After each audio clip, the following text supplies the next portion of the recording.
Hello and welcome to New India.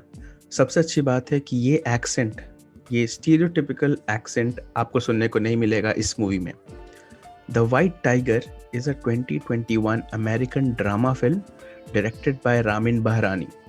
It is an adaptation of Arvind Adiga's, point to be noted, my lord, best-selling, Booker Prize-winning 2008 novel of the same name. P.S. I've read the book.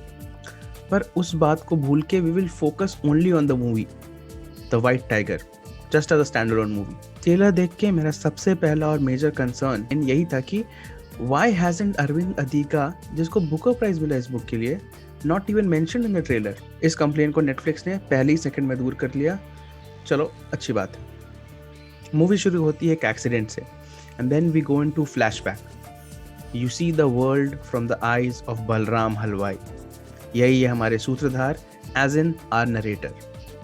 बचपन से लेकर जवानी तक वो क्या सहता है, इतने सारे चैलेंजेस कैसे फेस करता है, कैसे सरवाइव करता है, कैसे जीतता है और खुद को वाइट टाइगर क्यों समझता है, यही है पूरी कहानी। The film stars Adarsh Gourav as Balram in his first leading role along with Rajkummar Rao as a so called master Ashok and Priyanka Chopra as Pinky madam, who has also executive produced the film. Cast में आपको दिखेंगे Mahesh Manjrekar and Vijay Maurya as well.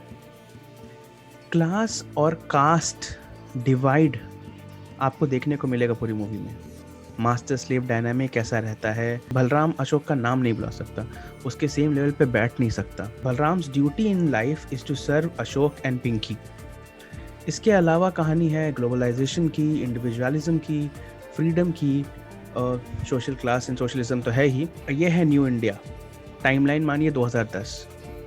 अच्छा, टाइमलाइन से याद आया, एक scene में 500 के पुराने नोटों की गड्डी देखने को मिलेगी, which was a very good, I will give brownie point for it, क्योंकि डीमोनेटाइजेशन नहीं हुआ था उस समय, तो वो 500 के नोट पुराने वाले रहेंगे। अब क्लास डिवाइड वगैरह एग्जाम्पल देकर समझाने से तो मूवी का मज़ा खत्म हो जाएगा, पर फिर भी एक सीन से समझिए कि मंदिर है, उसमें दान पेटी है और बलराम उसमें सिक्का डाल रहा है, 1 रुपये का सिक्का बलराम डाल रहा है और साथ ही साथ साइमल्टेनियसली अशोक 100 रुपये का नोट डालता है।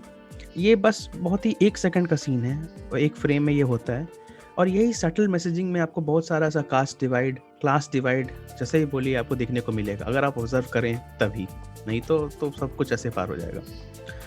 बहुत सारे आइकॉनिक लाइंस जो बुक में थे वो मूवी में भी आपको दिखेंगे। डायलॉग्स में सरकाज़म है, हिंदी में भी डायलॉग्स हैं, गालियाँ भी हैं एंड फिर ऐसे इंटरेस्टिंग सीन्स भी हैं जिसमें आप देखेंगे कि लोग एक दूसरे को कैसे बुद्धू बनाते हैं। परफॉर्मेंस की बात करते हैं तो सब ने कमाल का काम किया है, but Adarsh Gaurav steels the show hands down. जो रॉनेस, जो इनोसेंस, जो एंगर, जो एम्बिशन चाहिए था बलराम को, वो सब कुछ आदर्श की आंखों में दिखता है। By the time the movie was over, I must say I was impressed. So book was good and movie is also good. That is the final verdict. LHS is equal to RHS proved. But साथ ही साथ 2 side notes हैं that I want to call out. Number 1, Priyanka Chopra and Adarsh Gaurav, 2 people who have very important connections to the city I love, the city of Jamshedpur. And एक scene में I see only the both of them in the frame. Honestly, I loved that scene. And it was an amazing feeling seeing 2 fellow Jamshedpurians share screen, Number 2, जैसे जैसे कहानी बढ़ रही थी, एक frame पार हो रहा था, I was scared कि पता नहीं किस चीज़ पे कल एक बवाल हो जाए। एज इन क्लास डिवाइड दिखाया है, कास्ट डिवाइड दिखाया है, ऐसा सब कुछ दिखाया गया। थोड़ा वायलेंस भी है, कुछ कंट्रोवर्शियल डायलॉग्स हैं। लोग बोल सकते हैं कि यूथ को, बच्चों को, गरीबों को क्राइम की तरफ ले जा रही है ये मूवी, गलत दिशा मिल रही है, गलत डायरेक्शन मिल रही है। बुक तो कंट्रोवर्सी से बच गई, इसको बुकर प्राइज भी मिल गया, पर पता नहीं अब मूवी का क्या होगा।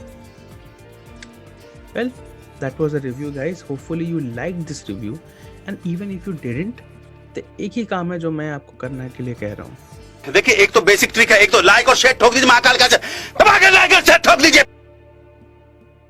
Thank you so much.